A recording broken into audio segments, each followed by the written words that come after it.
Saint-Simon met sur pied un plan pour que le régent s'assure du pouvoir sans coup férir. Alors Saint-Simon, comme je vous disais, c'est le seul ami du régent. Il prévoit dans une première phase que le régent réunisse duc et pairs, officiers de la couronne, Toulouse et Maine, donc les deux bâtards légitimés, Monsieur le Duc, et c'est-à-dire le duc de Bourbon, qui sera un ministre principal quelques années plus tard, et que dans un deuxième temps, s'étant assuré d'une tactique avec ces hommes, on réunisse le Parlement et que Philippe d'Orléans, en quelque sorte, fasse ses promesses électorales.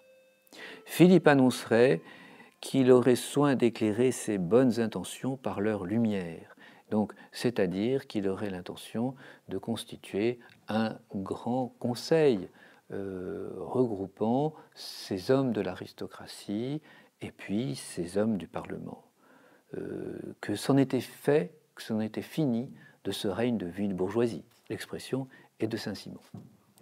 Et puis enfin, une troisième phase aurait été la convocation des États généraux pour aider à régler cette crise financière, mais aussi le problème des bâtards qui menace d'éclater et qui va éclater de fait, mais plus tard, par demande du régent, et le problème de Philippe V et de sa possible ou non accession au trône. Philippe d'Orléans, bien sûr, mis au courant, après tergiversation, a rejeté ce plan de Saint-Simon. Il a préféré se rallier à la proposition que va faire le futur chancelier d'Aguesseau et qui propose tout simplement que dans la séance du Parlement qui verra l'ouverture du testament de Louis XIV et son annulation, c'est inévitable, le régent vienne défendre sa légitimité et que cette légitimité soit ensuite entérinée par un lit de justice. Ce système, cette solution a été préférée par le régent parce qu'il considérait que les choses étaient quand même beaucoup plus simples et qu'il fallait commencer son règne, en quelque sorte, par quelque chose de franc, de direct. Et il croit beaucoup en son charisme de rassembleur de tous les mécontents que Louis XIV a pu faire. Dans ces plans, quels qu'ils soient, il n'y a rien sur la police synodie, en dehors de quelques échanges verbaux entre les protagonistes. Le 2 septembre voit l'ouverture de la séance. Je vous passerai un texte qui décrit cette séance au Parlement. En deux temps, le matin et l'après-midi. Le matin, la séance est difficile pour le régent et il va devoir se mesurer, en particulier à Maine et à Toulouse, qui eux aussi ont été plus ou moins inclus dans le Conseil de Régence et donc sont sur la sellette, n'est-ce pas? Donc il y a la vieille cour d'un côté qui est contre, il y a les parlements de l'autre, les parlementaires de l'autre qui se retrouvent enfin à la première place après 50 ans d'éclipse. Depuis 1666 et 1673, le droit de remontrance des parlements ayant été extrêmement réduit, eh bien, ils ont même perdu leur titre de cour souveraine en cour supérieure, ce qui est une certaine dégringolade, on pourrait dire, quant à leur réputation. Les magistrats sont contents de se retrouver à la première place et d'être les hommes de la loi, et les hommes, on pourrait dire, qui font la loi à ce moment-là. Alors, la séance est difficile. Philippe obtient le titre de régent. Après lecture du testament, il se plaint d'ailleurs, il dit ce testament, mais le roi m'a trompé, le roi qui m'a assuré que je serais régent, il m'a trompé parce qu'il n'y a rien de prévu dans ce testament, hein, c'est entendu. Mais donc, il obtient le titre, et puis ensuite, c'est tout. Rien sur le conseil de régence, sur la nomination des conseillers, rien sur le duc du Maine ou le comte de Toulouse.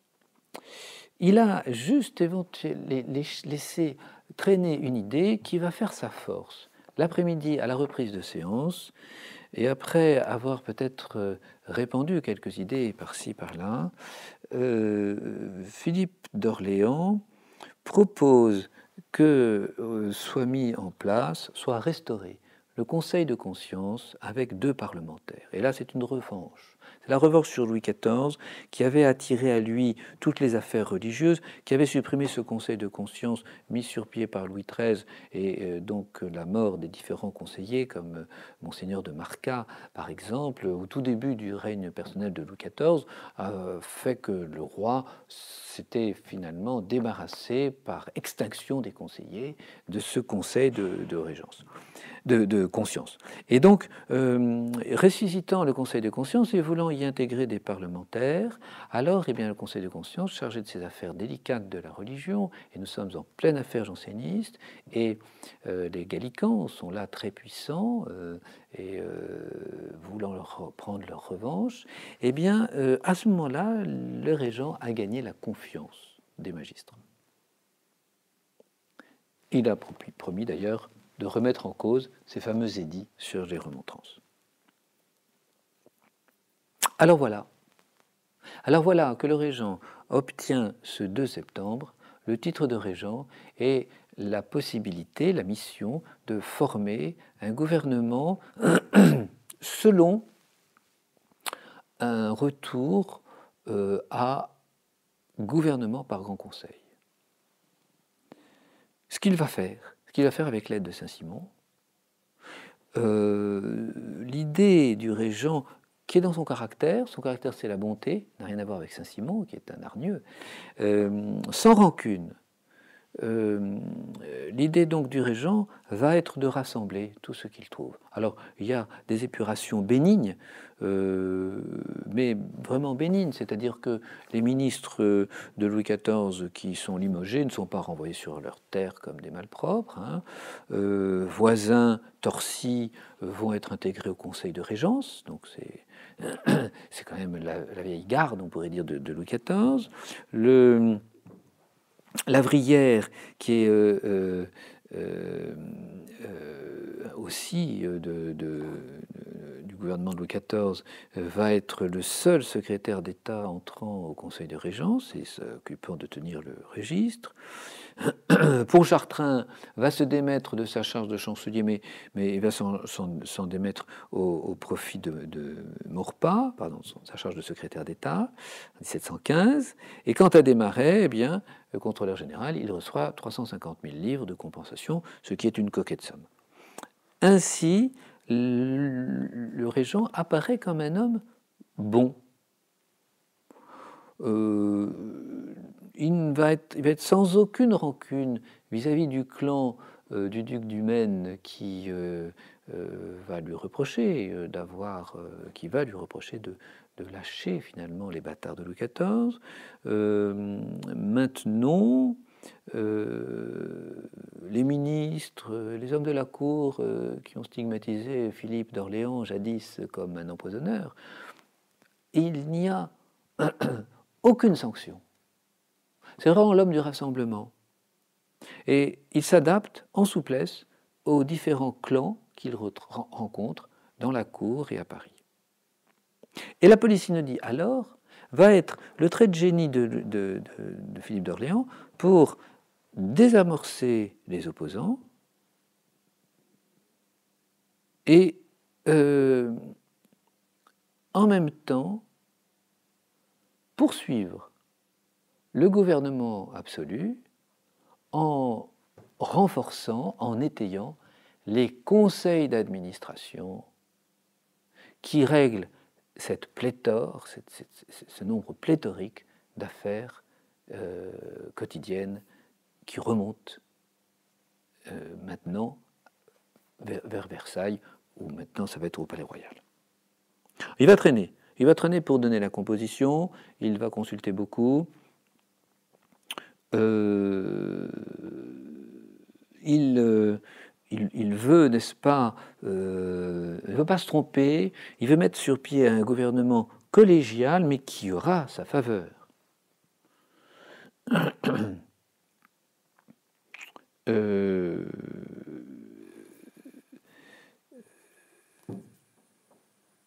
Il va par exemple se montrer comme consultant les mémoires de feu Monsieur le duc de Bourgogne, de même que ceux de Monsieur de Vauban. Ce sont deux autorités qui impressionnent bien. Vauban, c'est le grand homme d'État, le grand homme d'un État tolérant et moderne, n'est-ce pas, ingénieur du roi, et puis le duc de Bourgogne, donc on le présente comme on l'a présenté comme un possible réformateur.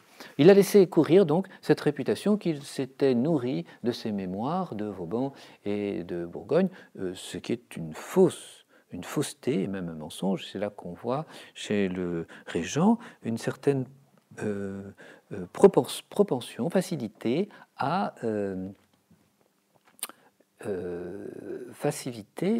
comme qui dirait, désinformer son monde. C'est de la désinformation. Voilà, moyennant quoi, on est plutôt bien disposé à son égard.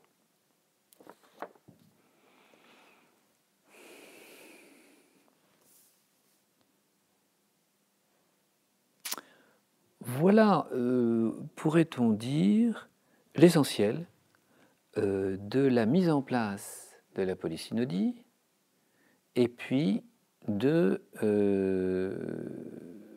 des idées qui président à cette nouvelle forme de gouvernement. Gouvernement de rassemblement public, gouvernement de conseil étoffé dans un but d'administration. Voyons maintenant eh bien, la polysynodie en elle-même.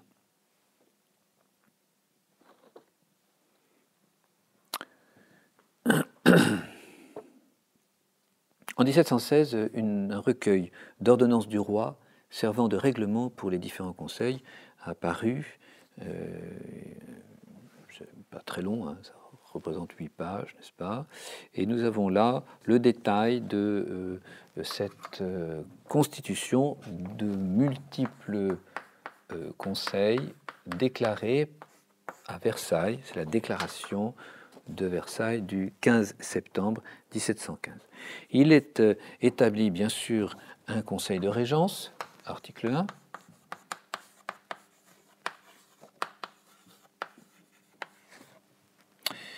Et puis des conseils particuliers,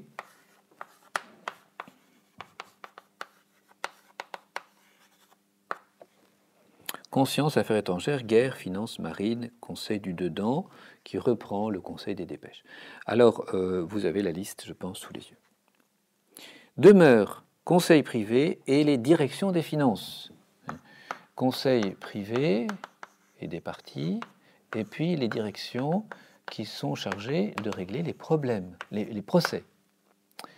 C'est pour cela que votre nouvelle forme n'est pas complètement inédite.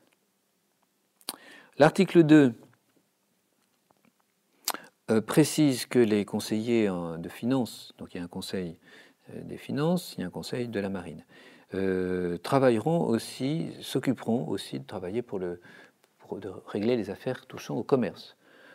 Cet article 2 sera revu en décembre 1715, sera fondé un vrai conseil du commerce.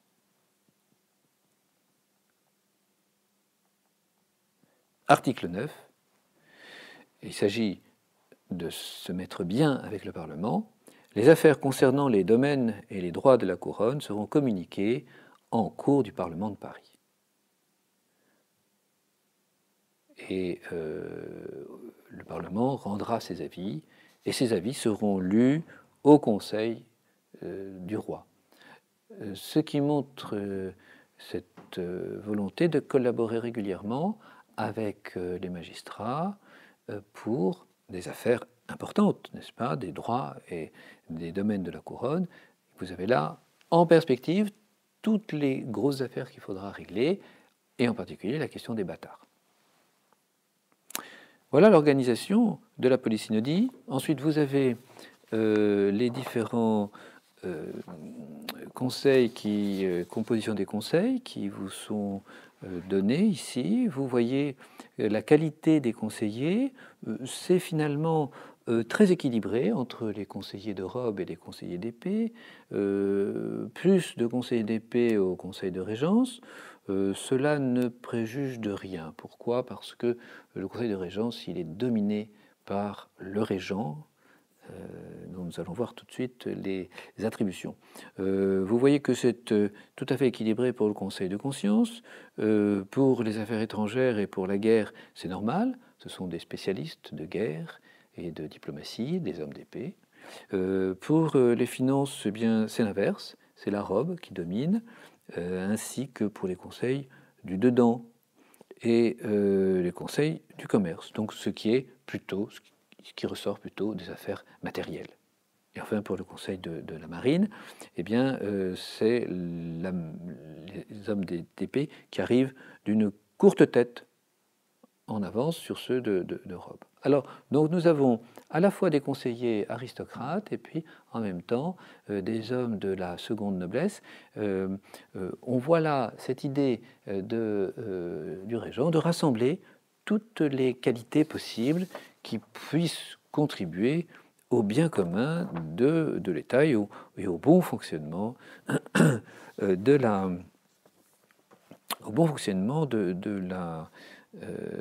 société, n'est-ce pas? Bon, on peut dire que il a pris en compte les intérêts divers de tous, qu'il a visé un travail efficace parce que il a conservé, donc oui, on a supprimé les secrétaires d'État, oui, le contrôleur général des finances n'existe plus, ils ont été remplacés par des conseils. C'est entendu. Mais sont conservés les conseillers d'État, les maîtres des requêtes, donc toute la strate inférieure et tous les rapporteurs dans les conseillers, ce sont quand même des hommes déjà du système. Il n'y a pas de nouveauté. Ce système a toujours fonctionné de la même manière. On n'a pas touché aux intendants et on n'a pas touché à la communication entre les intendants et le pouvoir central. Donc en fait, on a juste fait que éliminer la couche supérieure des principaux ministres du roi que l'on a remplacés par des conseils. Simplement.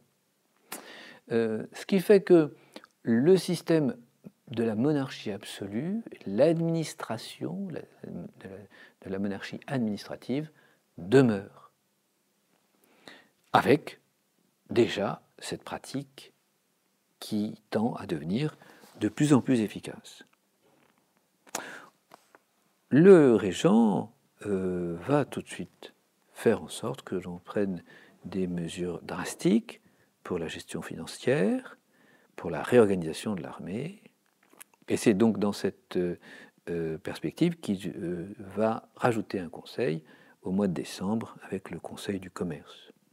Le conseil du dedans est l'équivalent c'est la première mouture de ce que l'on pourrait appeler un ministère de l'Intérieur, un ministère de l'Intérieur qui ne sera fondé qu'en 1791, avec ce nom-là, n'est-ce pas, et avec ses attributions.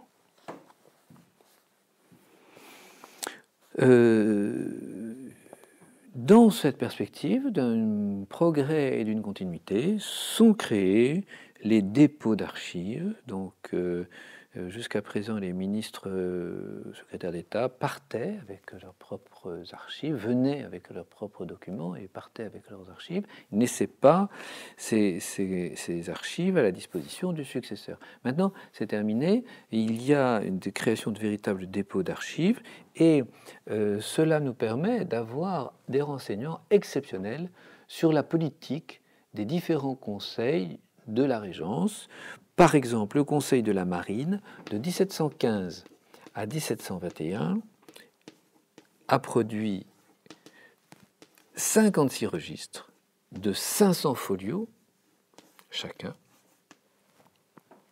ce qui fait 28 000 pages en tout, dans une cote B1.1, B1.16 aux Archives nationales de Paris.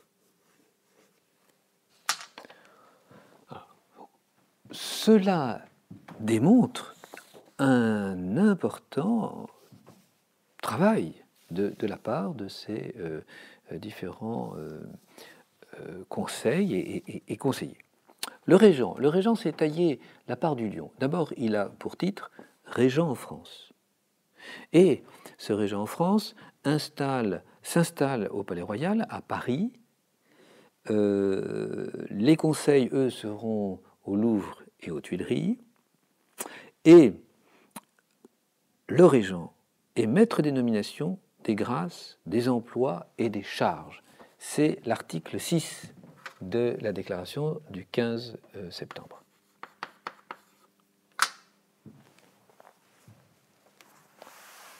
Ça vous rappelle Louis XIV, maître absolu de toute grâce. D'où le titre d'Alexandre du Pillet, la régence absolue. L'administration des affaires du royaume lui sont confiées pendant la minorité du roi. Au sein du Conseil de Régence, les affaires d'État seront décidées à la majorité et en cas d'égalité, la voix du régent sera prépondérante.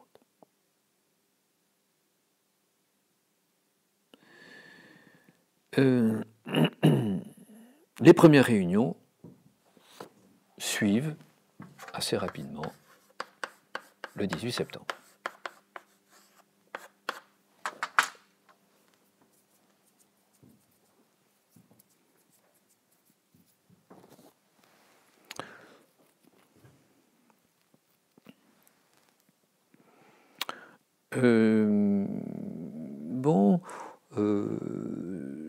Les conseillers qui sont là, dans ces conseils, vont jouir d'un traitement relativement modeste. Par an, un président, 20 000 livres, président d'un conseil. Pour un simple membre, 10 000 livres. Pour un commis, secrétaire, 6 000. Ce sont pour des hommes qui sont en charge des affaires d'État et des affaires d'en haut de l'État, ce sont des traitements qui sont vraiment très, très, très médiocres. Hein. On recrute des gens qui veulent servir l'État, qui veulent servir le roi, pas qui veulent faire carrière ou qui veulent faire fortune.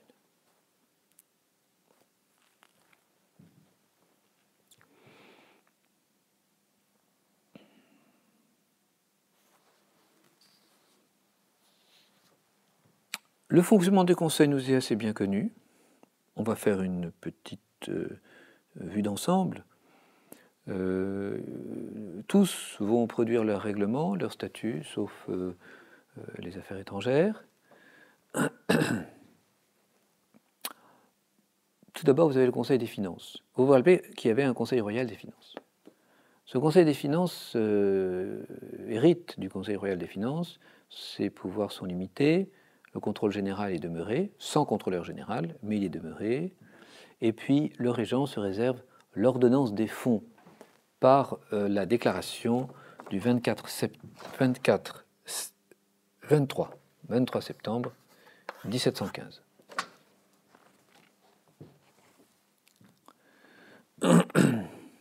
Les directions et les surintendances sont maintenues, elles sont renforcées, fortifications, bâtiments, postes. Le Conseil du dedans. Le Conseil du dedans représente la victoire, pourrait-on dire, du système administratif. Le Conseil du dedans regroupe les fonctions qui étaient déjà celles du Conseil des dépêches, en plus les haras, les ponts et chaussées, les universités, les écoles. Il va empiéter sur le Conseil de conscience en s'occupant de l'union et des taxes des bénéfices ecclésiastiques et même des nominations aux bénéfices en cas de procès. Avec le Conseil de conscience, nous sommes en présence d'un conseil majeur dans le fonctionnement du gouvernement royal.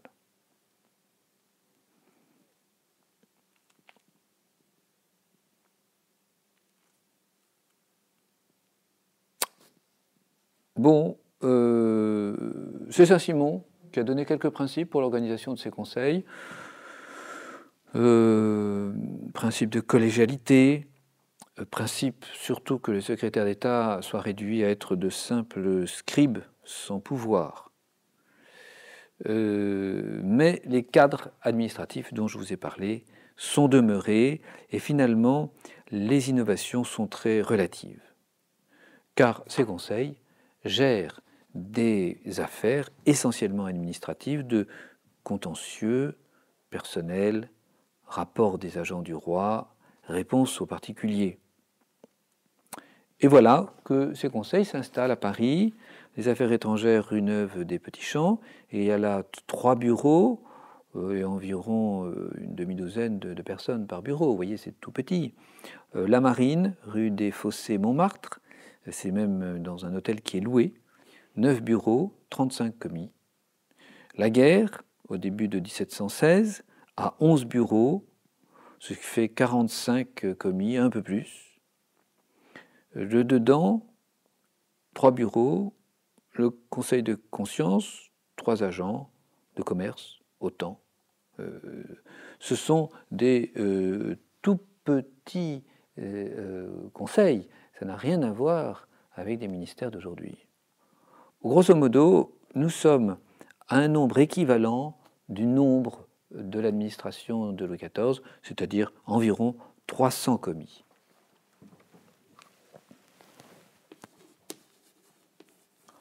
Qui vont rester. Commis, c'est-à-dire commissaire, commis pour ses affaires. Qui vont rester, les ministres passent, les commis demeurent. Faisons maintenant le bilan et voyons comment se termine cette polysynodie.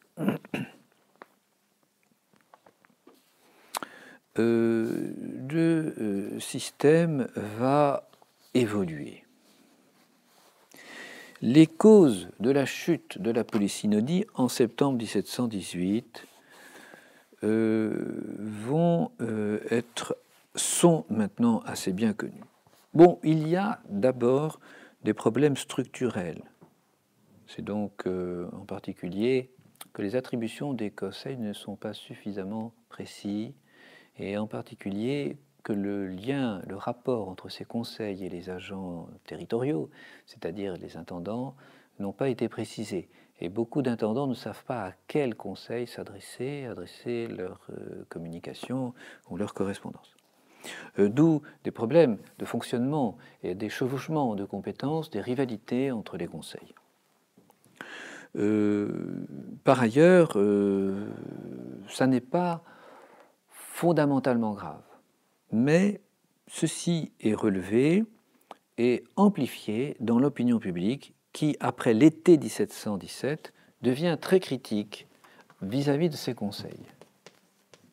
Et le régent surveille cette opinion publique. Il est très perméable à l'opinion publique. Et donc, il va tenir compte inévitablement de ces mauvaises volontés qui commencent à se révéler par-ci, par-là.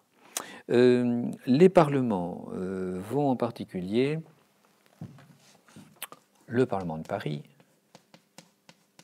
édicter des remontrances le 7 février 1718, qui reprochent au Conseil leur lenteur et leur prix, leur coût. On a vu que c'est très exagéré. Le coût n'est pas du tout important.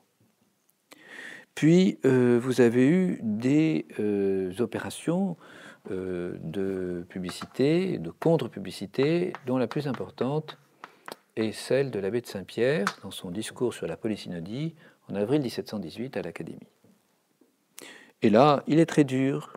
Il le dénonce que le conseil de régence comme un conseil de parade. Le conseil du dedans est inutile, ce qui est complètement faux. Alors s'il y en a bien un conseil qui est utile, c'est celui-là. C'est un doublet des conseils de guerre, de commerce et de finance. Donc c'est de la critique de mauvaise aloi, n'est-ce pas? Trop de dossiers sont ramenés au conseil de régence. Les décisions sont hasardeuses. Alors en fait, ces critiques, qui sont un peu surfaites, reposent en réalité sur une espèce de décompensation. La fin du règne de Louis XIV a donné un grand espoir de liberté. La venue de cet homme éclairé, que pourrait être Philippe d'Orléans, a laissé tous les espoirs possibles, et puis en fait, rien n'a changé. Enfin, on pourrait, toute comparaison, n'est-ce pas, qui cloche, mais on pourrait comparer la Régence avec la venue de Macron. Voilà, jeune, nouveau, inconnu, plein de projets, et puis ben, c'est le flop. Et pourquoi? Parce que la réalité ne se change pas avec des idées, mais avec des pratiques, avec le temps, avec des tâtonnements, et aussi très souvent avec des sanctions et de l'austérité quand la situation va mal. Et donc 1,2 milliard de dettes, dont 1 milliard doit être épongé immédiatement.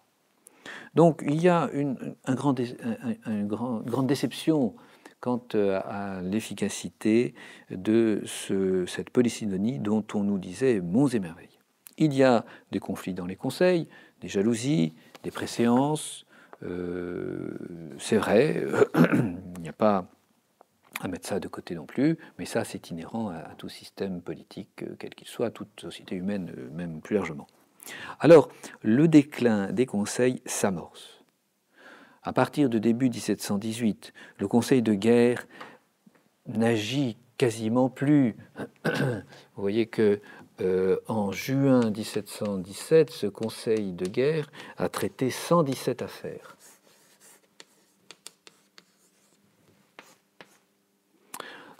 En mai 1718,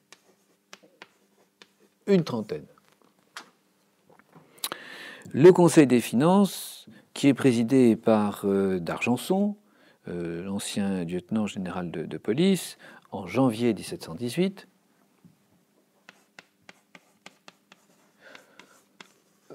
est une fiction. Le seul qui travaille, parmi tous ses conseillers, c'est d'Argenson, et il travaille d'ailleurs comme une brute. Et il lui arrive de travailler 18 heures par jour pour 4 heures de sommeil. Le conseil du dedans, celui de la marine, celui du commerce, continue une activité, mais qui, elle aussi, est en déclin. Et quant au conseil de régence, son activité est aussi en baisse. Pour quelle raison? Eh bien, parce que on a multiplié des commissions pour chaque affaire particulière. Et donc ces commissions ont vidé les conseils en partie de leur raison d'être et de leur activité. Ensuite, parce que le régent travaille en tête à tête, c'est l'alias, c'est le travail du roi, c'est le travail du régent, en tête à tête avec des hommes choisis. La diplomatie, il a sa propre diplomatie, c'est du bois, son propre diplomate. La guerre et l'armée, c'est le blanc. Et donc, il y a un gouvernement sauvage, un gouvernement parallèle au sein du gouvernement polysynodique, et qui est le vrai pouvoir réel. Le régent, puisqu'il est le maître des décisions, c'est lui, n'est-ce pas, qui choisit quelle va être l'efficacité ou non, l'intérêt ou non de tel conseil ou de telle commission.